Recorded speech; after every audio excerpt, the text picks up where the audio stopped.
Hello, hello. Welcome to Road to Millions Day 3. So today we're talking about scaling from 500K to a million. We're talking about stacking monthly recurring revenue, closing down my BAA signature offer when it was when it was making the most money, a launch for Magicmind after the mastermind started that failed, and then how I turned it around to create $70,000. We're talking about evergreen offers, what it means to sell a mastermind, triggers and wounds within a mentorship container, as well as shifting from selling just me and selling one-on-one to selling one to many and building out the movement and the legacy.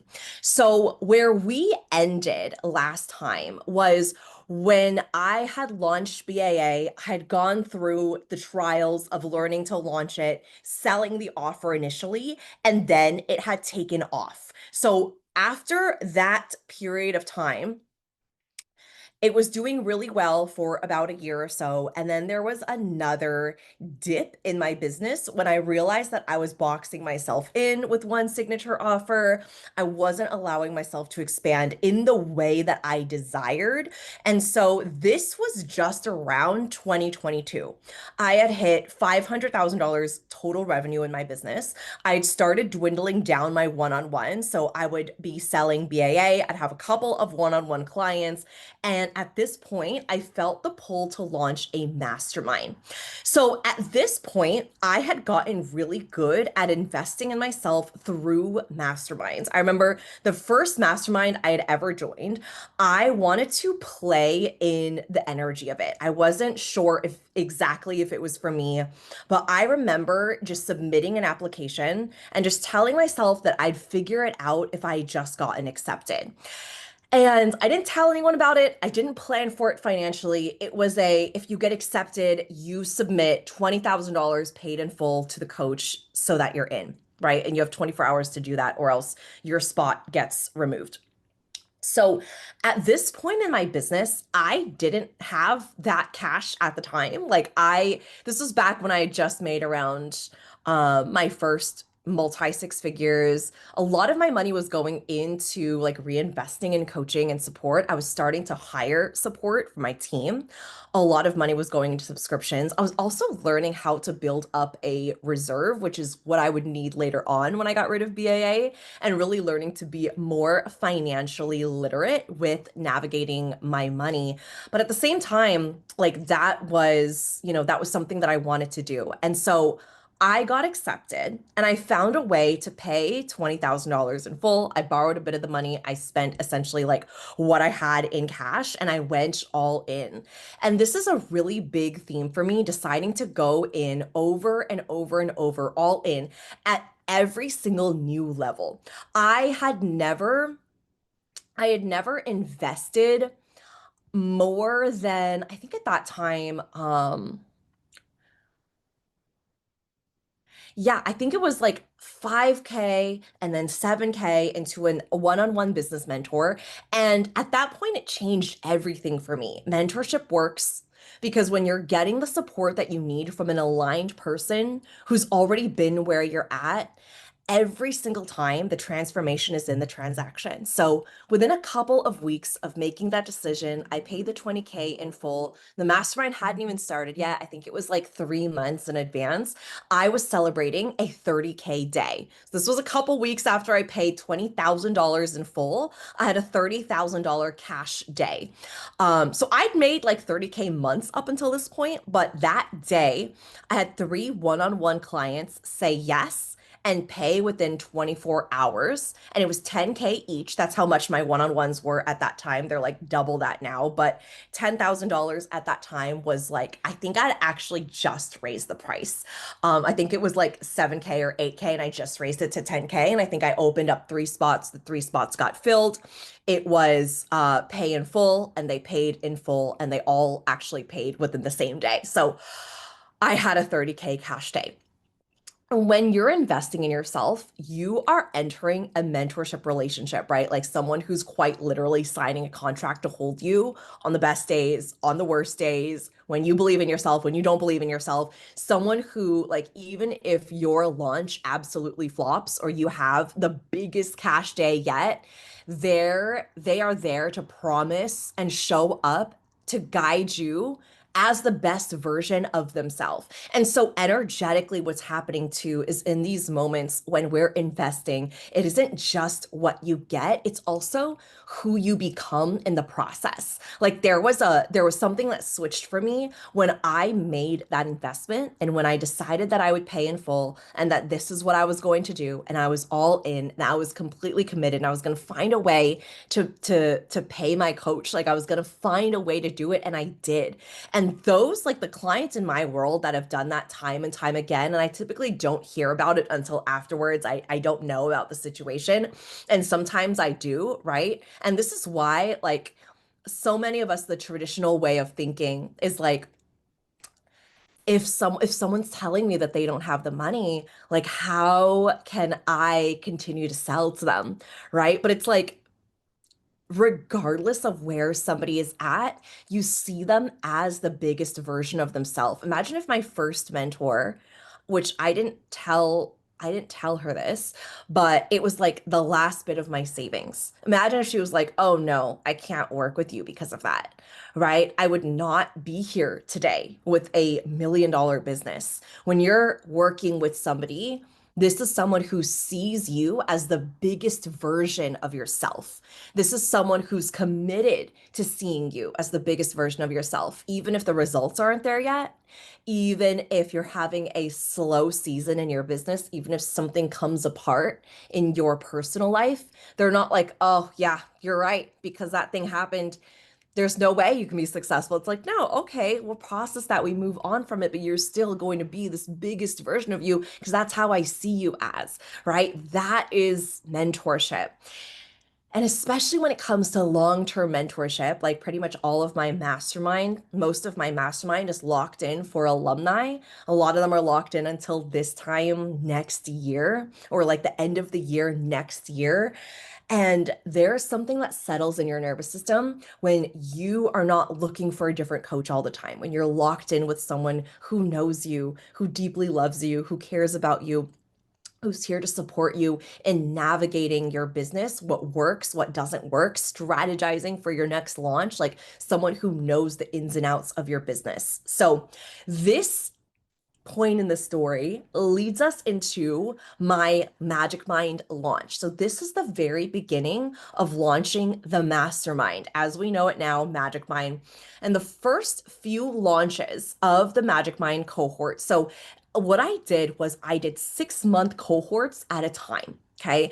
At this point, there were a handful of students that had already been moving through the BAA curriculum and they'd finished it. They'd gotten to the end. They were working with clients. They were making consistent money. They had built their coaching business through going through BAA. It was a flow for them. Like they were already like clients were flowing in and it was working. Like it was, they were in a really good place in their business. So to speak, they had graduated from the BAA level, right? They had applied what they had learned. They created the offers. They put them out there. Clients were coming in. They were making money while they were sleeping. Like it was beautiful. And I was in, you know, connection to these clients. We were having these conversations and I just knew over time, like there had to be something next for them, right? There had to be something for them to move into. There had to be something that they entered into that came afterwards, right? So this is the lesson that I want to share here. This is the checkpoint lesson, right? And this is on the expansion of your product suite. I don't plan out my offers. Like I don't plan them all out in the beginning of the year. I don't tell myself what month or year I'm going to launch a new offer way in advance. Like I'm not someone who does that, right? I am in a true surrendered flow state. And when I feel the hit, I do it. I don't really map out like step one, I'm going to launch this, and then I'm going to launch that, and then this is what's going to happen afterwards. Like I feel into what's most right for my clients, and I feel into what I feel most drawn to. Like there's no blueprint to it. So here's the lesson is that your product suite should continue to evolve. It'll also reveal itself to you. All right. So the more we try to figure out, like, okay, well, this should be my high ticket offer, and someone is doing this for their mid ticket offer. So I should probably have a digital course in there somewhere because that's what people do. And then maybe I'll do a lower ticket thing over here. Like, don't force what you think should be done based on other people's business models. Create the offer that you want to create, run it the way that lights you up and brings excellent client results. And when it is time for your clients to expand, right? When they're ready for the next level, when they're ready for something new, consult with your higher self on how you want that to feel, how you want it to look. Give yourself time to build it out. But that next step, it essentially is like trying to take the third step without taking the first and second step, right? It's like that third step is going to be revealed to you once you take step one and then after you take step two, right? It's like it doesn't become, it's like in a video game, like there's a certain area of the land that you're in that doesn't even get unlocked after you pass a certain level, right? So this is really how I see product suite. It isn't just let me do what I think should be done that's going to create the most money, that's the most profitable, that I see the most people doing, that I see is the most successful based on data from other people and other businesses. It's let me build what I feel most drawn to building. And then after that, after I have the data points of bringing that offer into fruition, of working with clients, seeing their results, understanding where they are, what they want to create, then asking yourself like very clearly, what is the intuitive next step?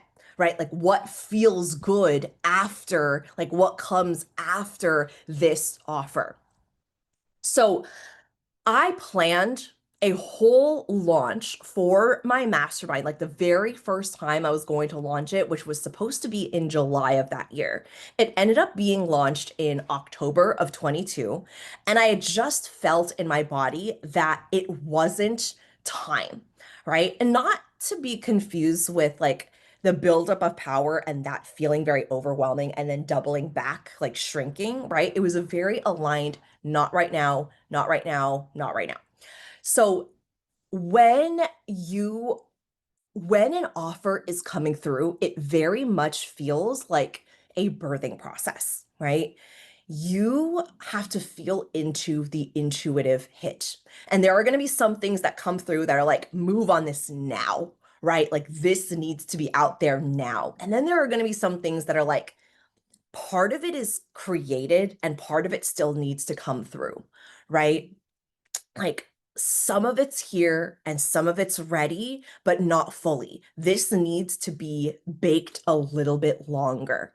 Okay. So I like, there are times in my business where I have tons of people asking me to create something, but if it isn't a sacral hit for me, which I need to feel, even if it'll make me money, even if it's something that would go viral, I don't want volume and exposure for the sake of volume and exposure. I have built a very intimate business. I respond to every single inquiry with a customized voice note. I know all of my clients. I know where they are. I know where they are in their business. Like everything's very intimate and intentional from the start.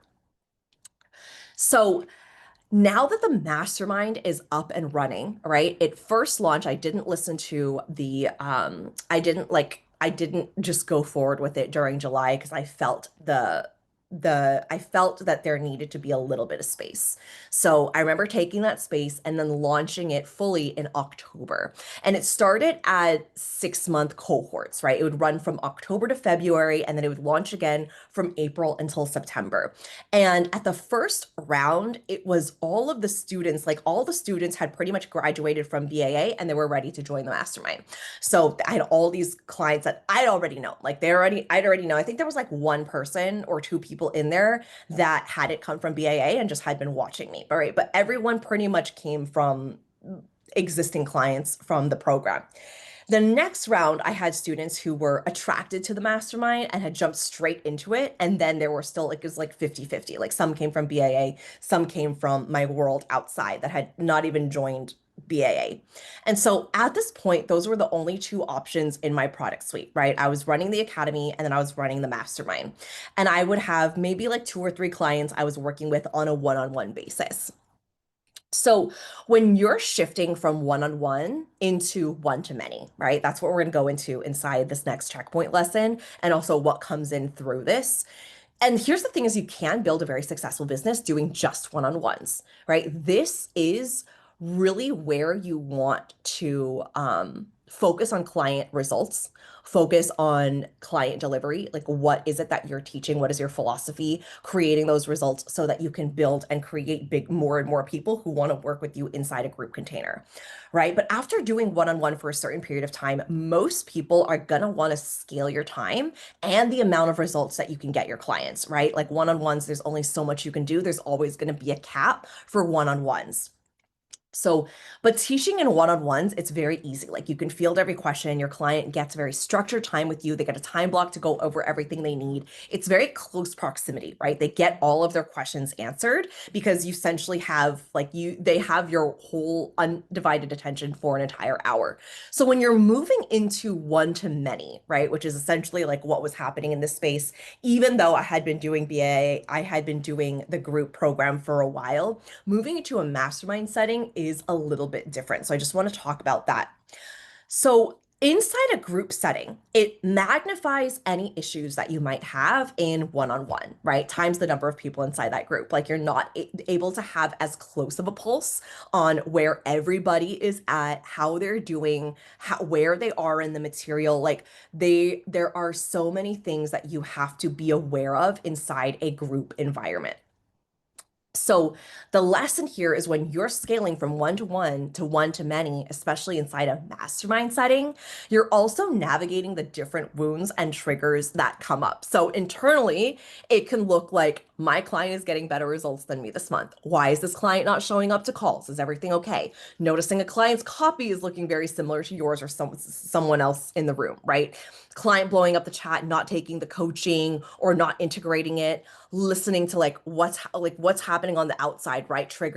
Being triggered by clients are triggered by you, clients might be triggered by each other, navigating peer coaching between clients and whether that's supportive, like you want it to be respectful, you want it to be transformative, you want it to work successfully, getting feedback from your clients on how things are going. So this is where you really learn that masterminds are mirrors. When you enter a close proximity space with your clients, everything gets brought to the surface. And sometimes you have to navigate things behind the scenes and have hard conversations with your clients, right? This is where you learn who is actually a right fit for my space. And typically we learn that the hard way, right? Unless you're in a mentorship space where you're actively being coached on this and you're building this out.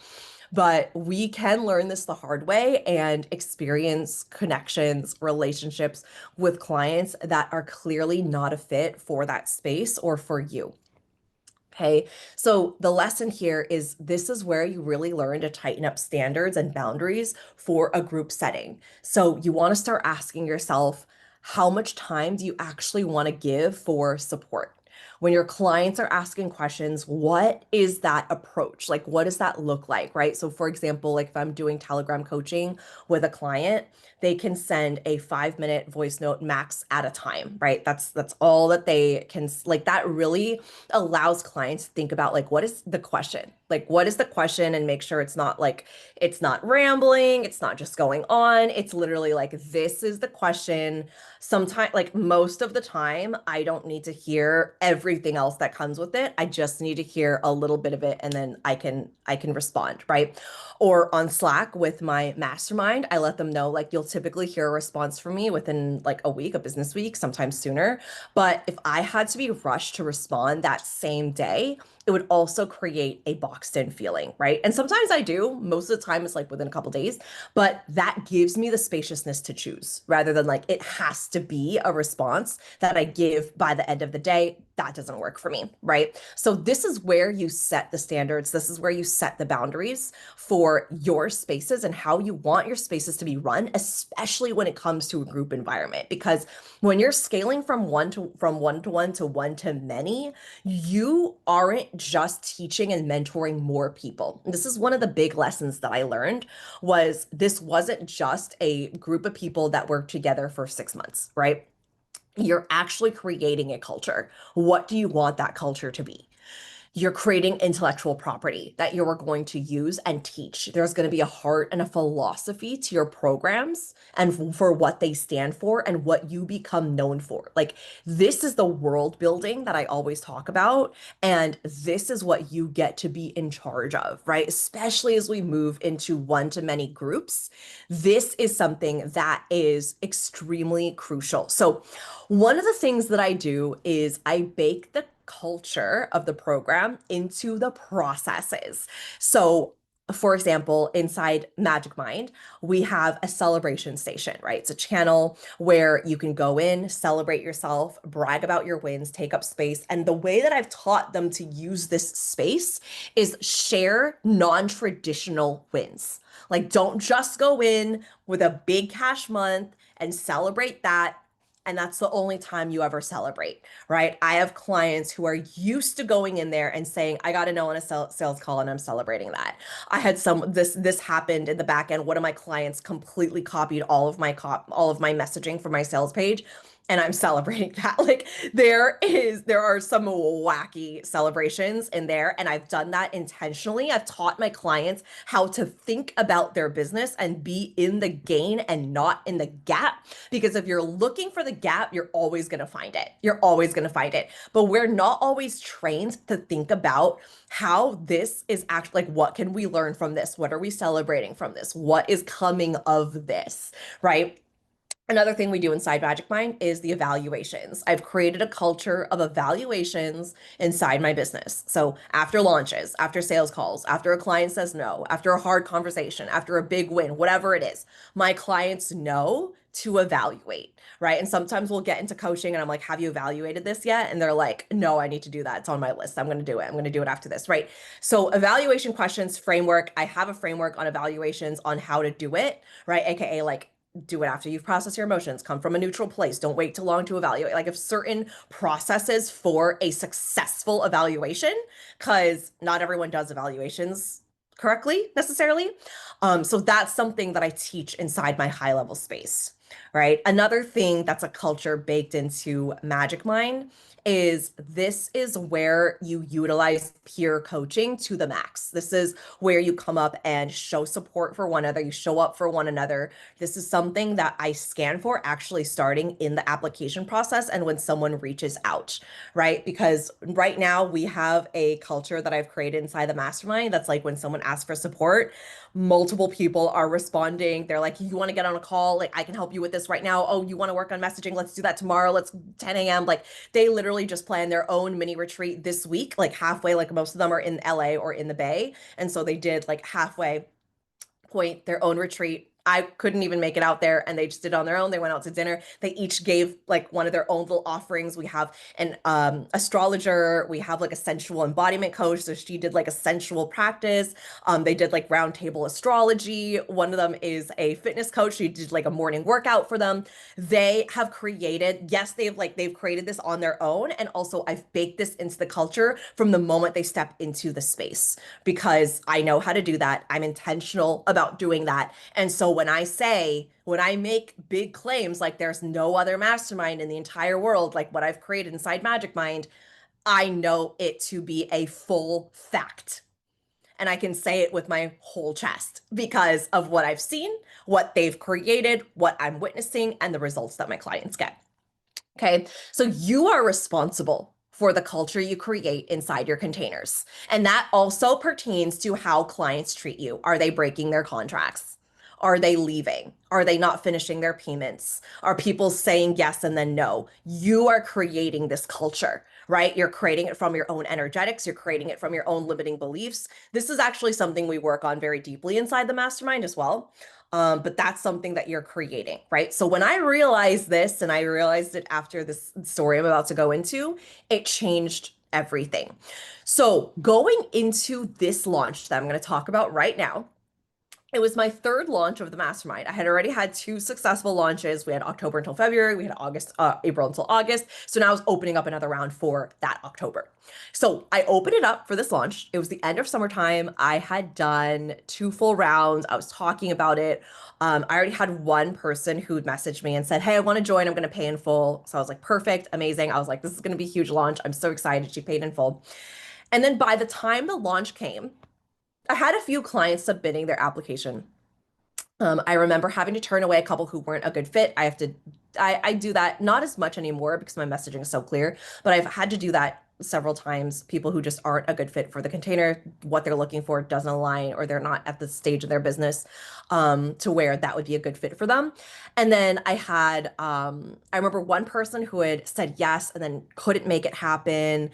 And then there were no new applications that came in during the rest of the open application period. Like I had gone through all the applications. I think a couple more came in, but then either they weren't a good fit or it just wasn't like something didn't align for them to be able to join that round.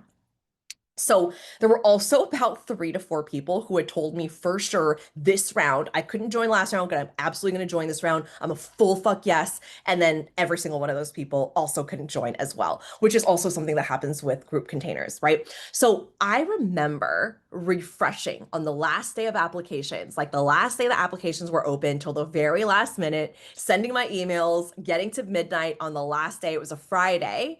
And then it hit midnight and I think it was like 12:30 and I was like, okay, I don't think anything's coming in. And I remember going to my couch to cry because I had to process my emotions. I have very big emotions. And so this is just something I've gotten really used to and I've expanded my capacity for it. And I'm very like now I can kind of process my emotions within like 10 minutes, half an hour. I'm good, can get back to what I'm doing. But at this point, I hadn't mastered that. Um, and now I've dealt with like all the family things, co-parenting, fighting, conflict, things with my daughter. Like my daughter was in the hospital for a week last year. I was still selling the entire time. I know how to process my emotions and just get right back into it. But at this point in my business, I didn't know how to do that. And it was through these lessons that I actually learned how to do that because I realized like I am not going to be someone who's going to be spending days and days and days and days feeling my feelings. Like it's just not something that I want to be doing or need to be doing because when it is something my clients know this, when it's been like days and days and days, like I'm not talking about like big, big, big extreme stuff, but like things where you're disappointed, oh, I didn't get the result I wanted. And if it's been days or like it's a hate comment, something like that, it shouldn't take days and days and days and days to process. If it's taking days and days, you're actually not processing, right? Processing doesn't take that long. So me not having known that and not having worked on it or implemented it, I felt so disappointed. I was so disheartened. I was feeling so rejected. And I remember having like the one person who was in, and I was like, oh my gosh, what am I gonna do with her? Do I tell her I'm not gonna run this round? She'd already signed up, she already paid. I was like, do I give her her money back? I was on a cohort basis, so it wasn't like I could just keep selling it afterwards. Everyone was starting and stopping at the same time, right? Now it's evergreen. You can join Magic Mind whenever you want, anytime throughout the year, and anytime you start, it just like that's when your year starts. But this was back when I was doing 6 month cohorts. So I wasn't launching again until the next year in like March for the April round. So this was again where I had to be faced with the double back or the double down. And I'm gonna talk about what happened next, but I want to stop for the lesson here and why this became a like very, very low launch with one person in. And the reason is sales entitlement. So, this is what happens when you expect an offer to sell in the way that it has always been sold, or when you're getting into this like repetition with your selling where you're not explicitly selling. So, when you're expecting people to sign up and subconsciously, you're kind of like energetically letting it slide. Like the effort begins to dwindle. You're not showing up as much, you're not working as hard as you did when you weren't sure if people would sign up. In the beginning, like you don't really have that with an offer. You don't know if it's going to work. You don't know if people are going to sign up. So you put in the time and energy. You will learn to fall in love with it, right? But over time, you see it's working. And what we can do is we start to pull out a little bit, right? We're like, oh, okay, it's good. It is what it is, right? So it's like it's very much like being in a relationship and you stop pursuing your partner, or your partner stops pursuing you. Like there's no spark, it's monotonous, it's routine. You're like living like roommates, right? It's just very like, yep, this is the routine. We're used to each other, we're comfortable. Don't have to go on dates, don't have to do anything, don't have to check in, don't even have to communicate, right? Like it this is really what prevents us from doing the work that's actually required. So, sales entitlement in this specific situation prevented me from going all out and explicitly selling, right? I felt like I was in a state where it was like people had already known about it. I've talked about it. People have already heard about it. They're just gonna sign up for it, right? I've repeated myself so many times already. And this is really something that had created the lower numbers of sales and yeah, applications, but like mainly sales, right? This was a really big mistake. And here's why. People are finding you all the time, right? And people are inundated with tons of messaging, like marketing on a daily basis from every single direction. And when you put content out, expect it to go to like 2% of your audience, right? Not every single person is going to see every single one of your posts. I remember there was a year where I worked with a ice skating coach. I'd hired her privately and we're working together every single Friday. So every single Friday, I would post a video of my progress, what I was learning in ice skating, like a trick that I had mastered, something that I wanted to celebrate. I would post about it like every single week. And not only that, I would go in and practice on my days off. I was like serious. I wanted, like, I loved this hobby. I enjoyed it. I worked with this private coach for an entire year. And there was someone who would watch my stories. She's actually a friend of mine. And she was like, I remember one time we were talking about it, and then we were talking about ice skating, and she was like, "Wait, what do you mean? You do ice skating? I've never seen you talk about it." I was like, "Hello?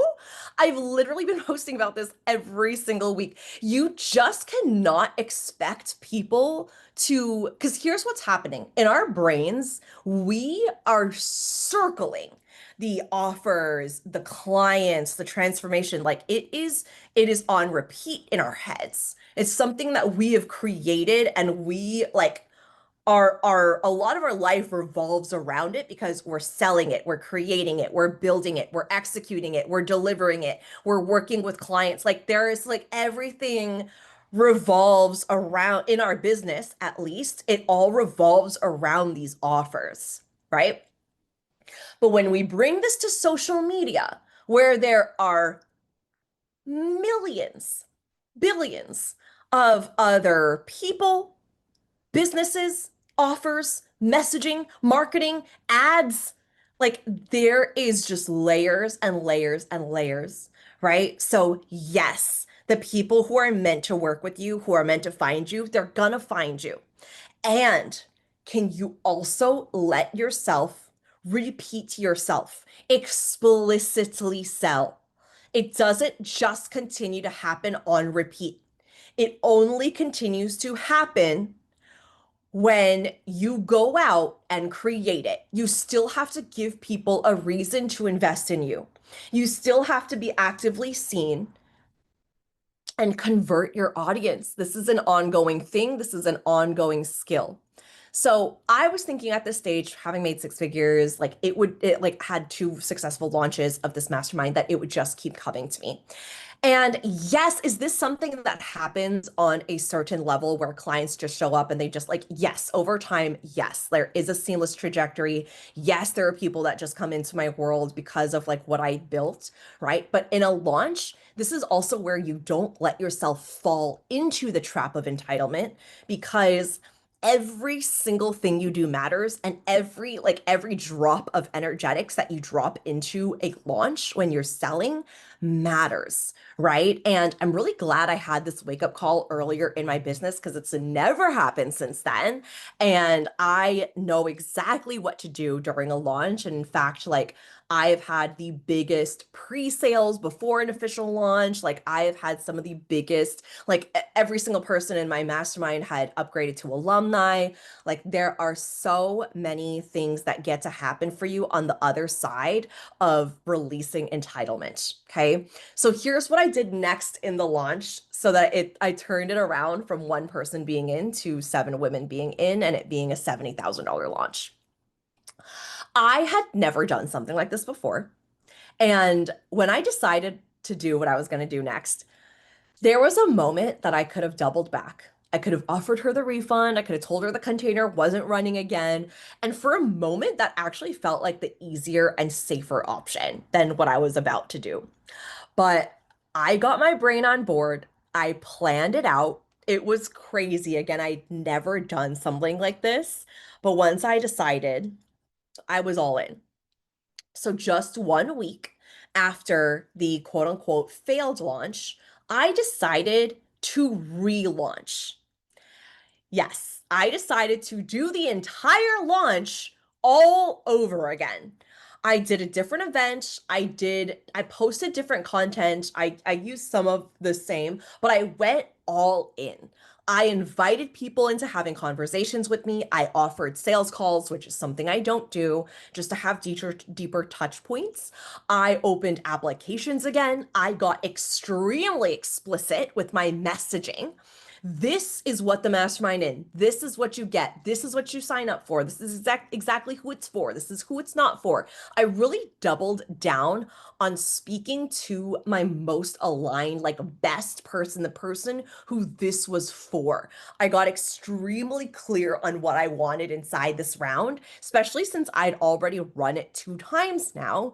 I knew what to expect and I knew what kind of culture I wanted to bake into this program. I didn't want it to just be another mastermind that was out there. I didn't want it to just be a group program that what my clients joined after BAA. I wanted it to stand on its own to where even if BAA didn't exist anymore, which didn't end up happening, that it would continue to stand very well on its own, and it has. So I hard sold this mastermind. Like I went all out, I brought it home.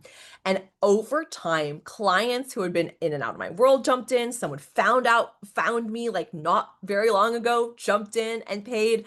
A client who had been working with me privately said she was curious now that she was seeing more content and joined the mastermind.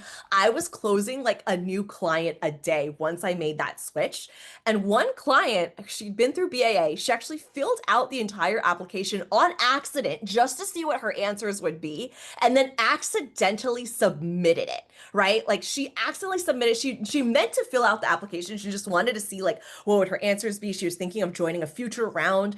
And then I had the conversation with her and she told me that it was an accident. And we had a conversation. She was like, you know what? I'm taking this as a sign I'm in. And she also paid in full. So I can't make this up. Literally within like a week, I relaunched it. I had one person in, and then it turned into 7 people who were in. It ended up being $70,000. And I literally like, I can't make this up if I tried. And once they jumped in, they started to see their results explode because I had this moment of the mastermind might not run, people aren't signing up for it. It forced me to double down on the culture I was creating, the mastermind I was creating, the world that I was building, and what I wanted to be known for. So literally within jumping in, like one of my clients was just finishing up celebrating a $200,000 year. Another client had celebrated like back-to-back 5-figure months. One of them came in with a brand new course that was not selling. And then she sold $13,000 in new sales a month after joining the mastermind. One of them was feeling iffy about her business when she joined the mastermind. And she literally popped out with like multiple renewals and a $22,000 month.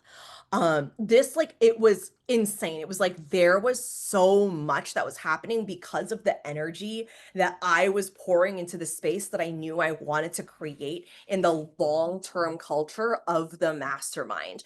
By the way, if you're interested in joining the mastermind, you can DM me Magicmind for more information. This is really a close proximity inner circle space for heart-centered leaders, visionary CEOs who want the close proximity, want the high touch mentorship, meaning like you get multiple touch points from me, a Slack space where I respond to everything, 2 to 3 calls a month, in-person events, access to all my programs. Like it truly is a crazy, insane experience.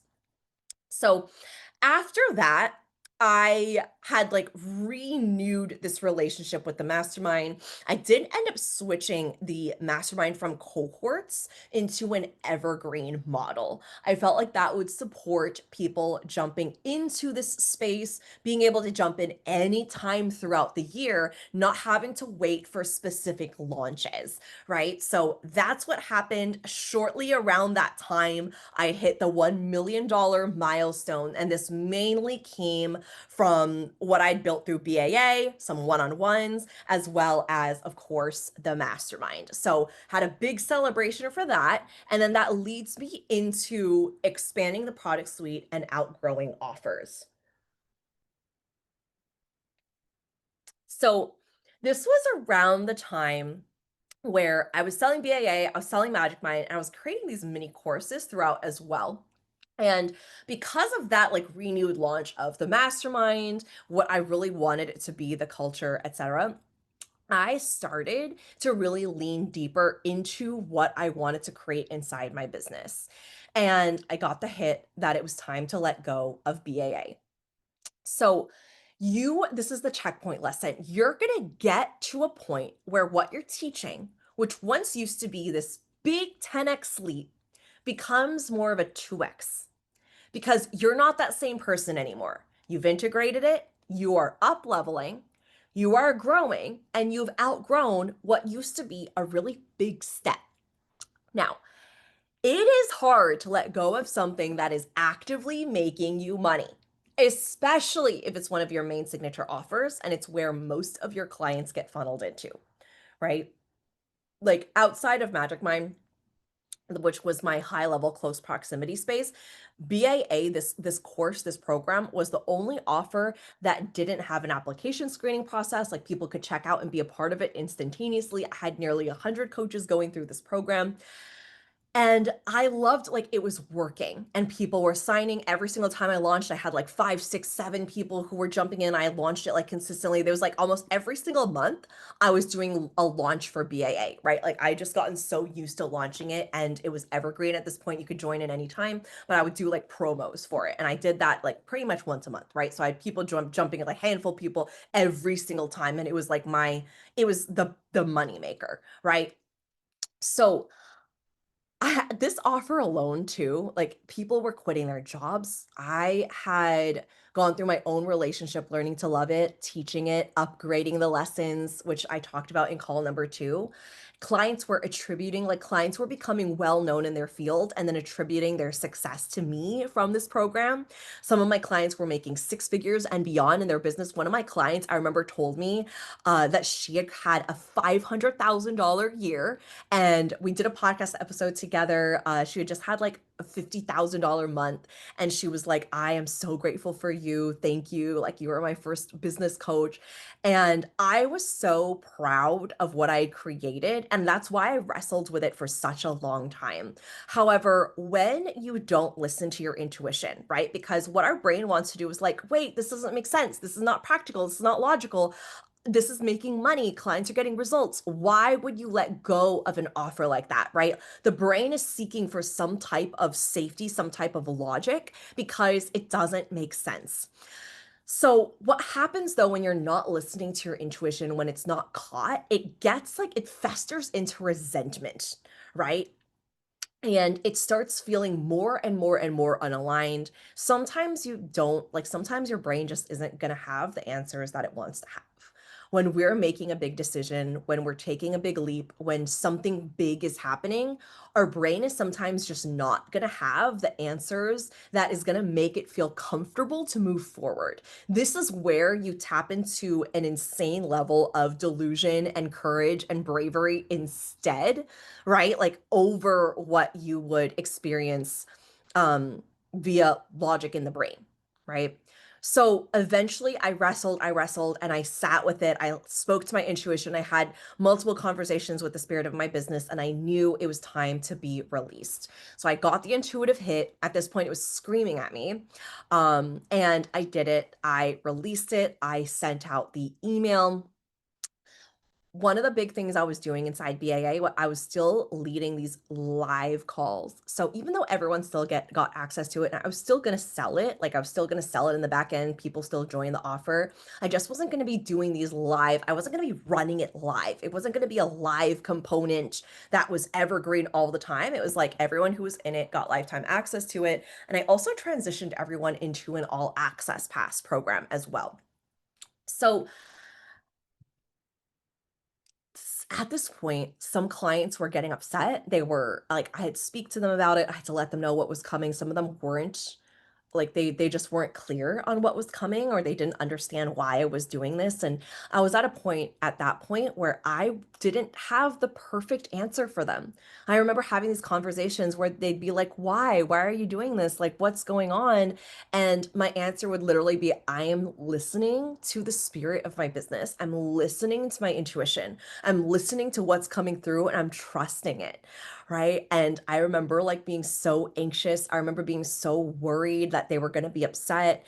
And some of them were, and we had conversations around it. But I remember just like remembering that I didn't have this logical, clear reason that really like tied a bow on why I was wrapping up this offer. I didn't even in the email, like when I was closing it up and I was telling everyone how much I loved them and how much I loved this offer and how much I poured everything into it, and they still get access to it no matter what. But I just wasn't going to be teaching it live continuously. Like I didn't have the perfect answer for them. So the lesson here is feel into your business, feel into what your offer needs.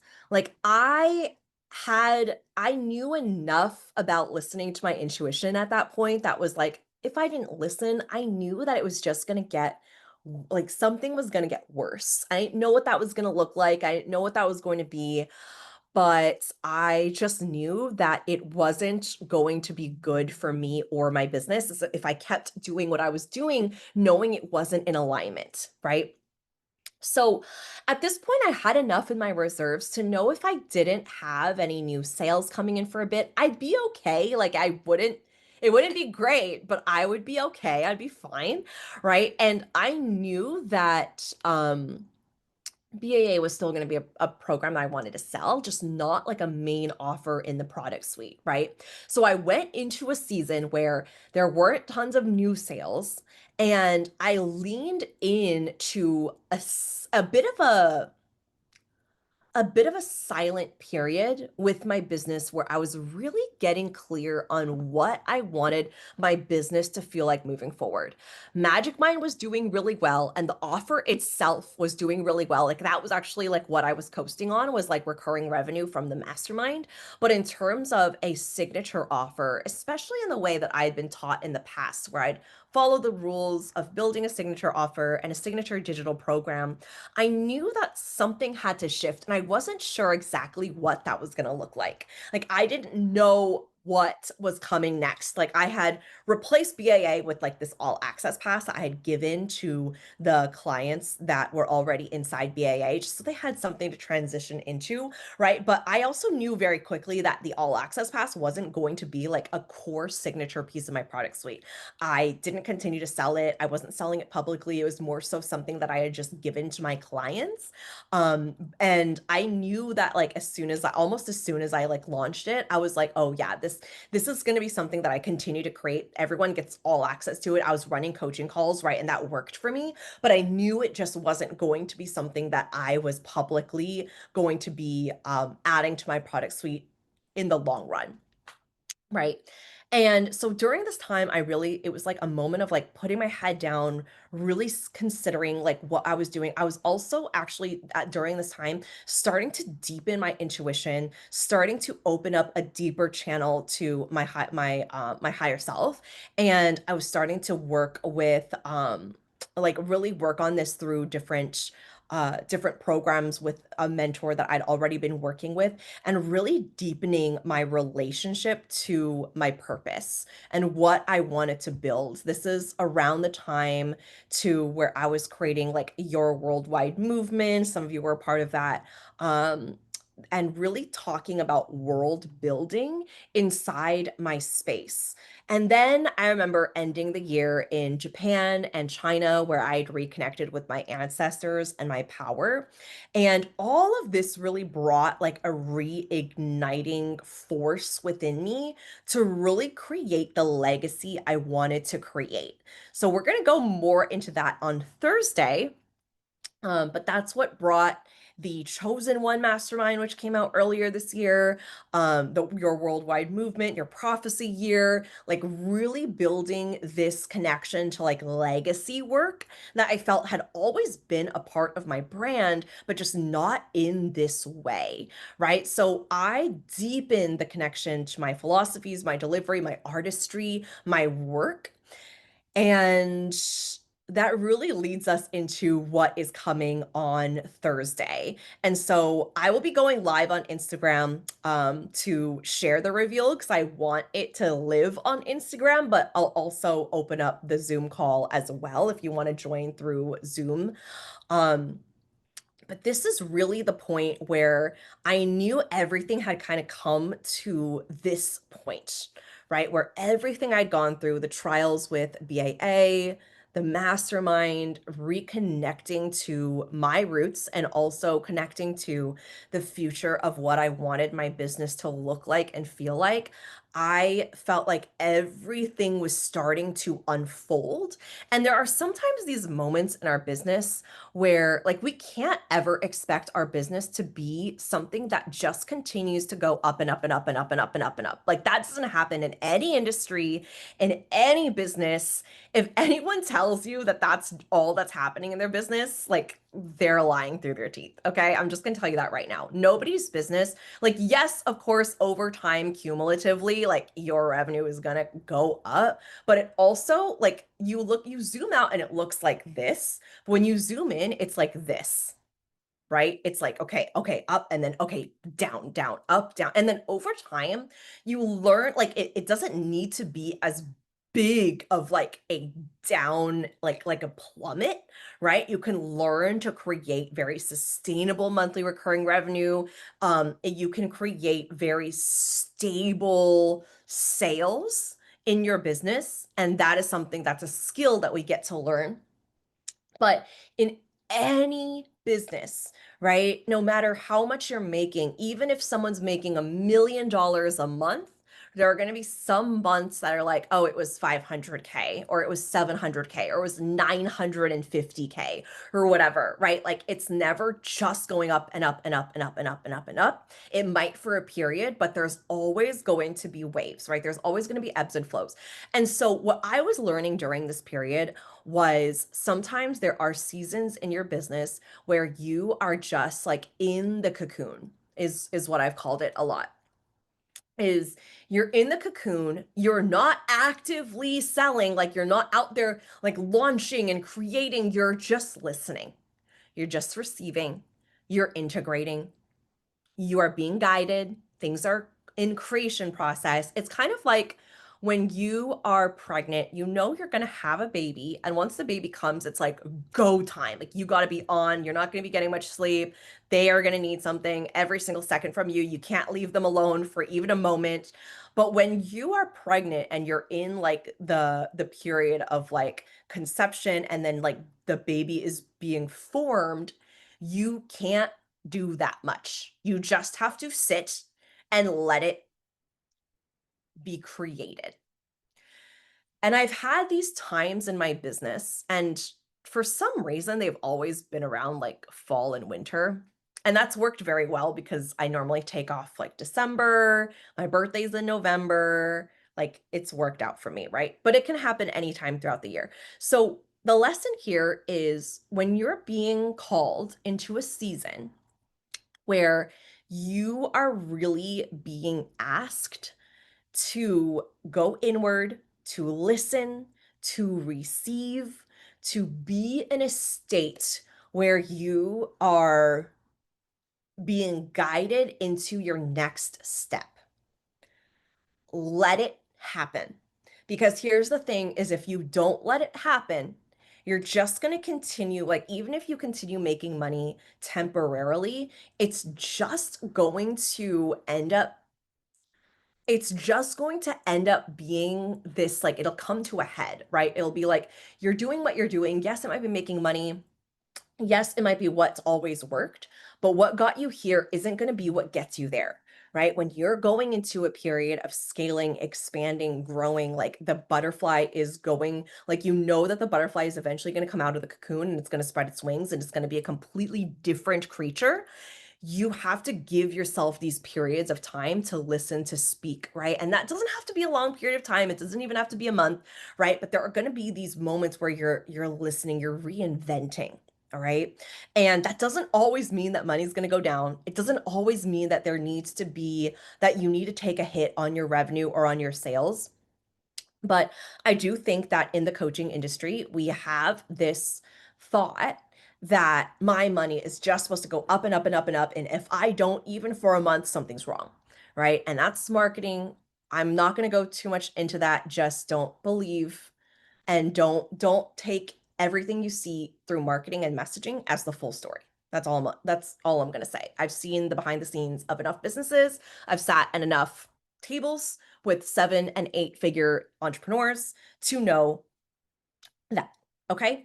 So just keeping that in mind, knowing that there are going to be periods of your business when you release an offer, when you create a brand new offer, you're going to have to give yourself a little bit of time. Right? You're gonna have to expect that things are gonna feel a little bit different. You're gonna shift things a little bit. Things are like they're not falling apart, they're just restructuring, especially if you're going from like one-on-ones to group, or if you're going from like group programs to launching a mastermind, or you're releasing a program, or you're pivoting your niche, you're rebranding, you're going into something else, you're adding something else to your business, something's changing, transforming. Give yourself those periods of time to be with the reinvention process, right? It's kind of like if you just you bought this brand new building and you're planning to create, let's just say it's going to be, I don't know, let's just say it's going to be a restaurant. So if you're building this restaurant and you've bought the building, right? But it's literally not open for business yet.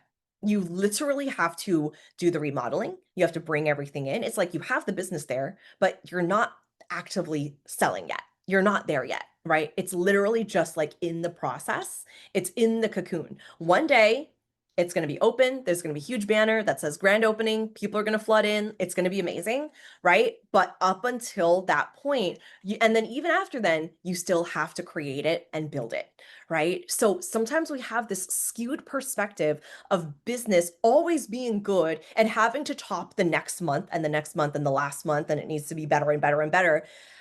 And the reality is that there are going to be points in your business where you're going to intentionally pull out and leave money on the table.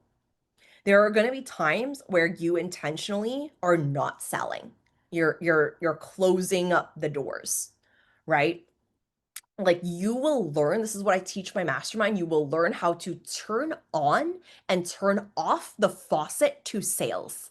You're going to build a skill set to where when you turn it on, you know that sales are going to come in, you know how to sell, you know how to attract clients, you know how to build up your revenue.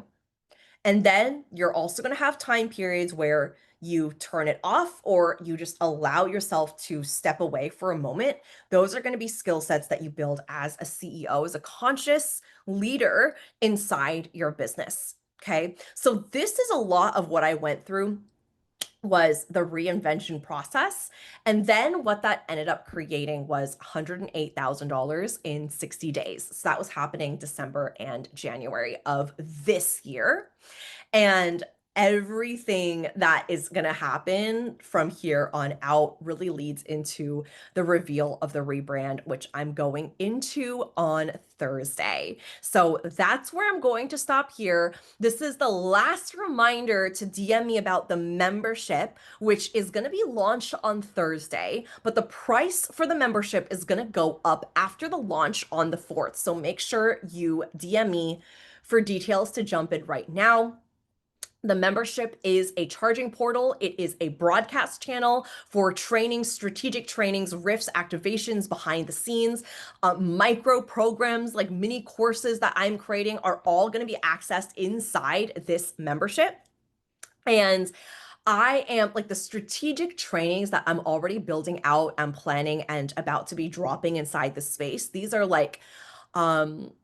very specific, actionable, take action right away types of trainings. Like what I would do if I wanted to sign a pay in full client this week, right? Filling up your next group coaching launch, exactly what you would do, messaging to call in a higher level client, closing the gap between your clients who are kind of lukewarm and not quite ready to take the plunge, and turning them into clients that are like, okay, I'm ready now, take my money, let's go. Right? So these are very like content, social media, sales, strategy, selling in the DMs, closing, launching, stacking monthly recurring revenue, very applicable, actionable strategies that you can take in your business and see results that week, right? So you want a place like you want essentially the closest thing to mentorship with me in your back pocket for literally a fraction of the price that it would be.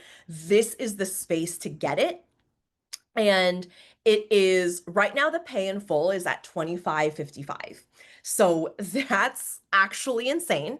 And there's a 4-month payment plan. Okay. So that's the membership. You get access to activations, riffs from me. If you're someone who resonates with the way that I speak and channel, my audio trainings, my riffs, as well as strategic trainings behind the scenes of my business, that's like really the membership is really going to be like a sacred inner circle where you hear like personal life, business, behind the scenes, sales trainings, bringing you back to yourself, listening and creating a relationship between you and your higher self so you know what's optimal and a fit for you in your business versus just looking at what other people are doing. This isn't a membership where I'm just throwing a bunch of strategies for you to go and implement. You're also learning how to build your own world. You are learning how to discern what's optimal for you and your business and really listen to your intuition.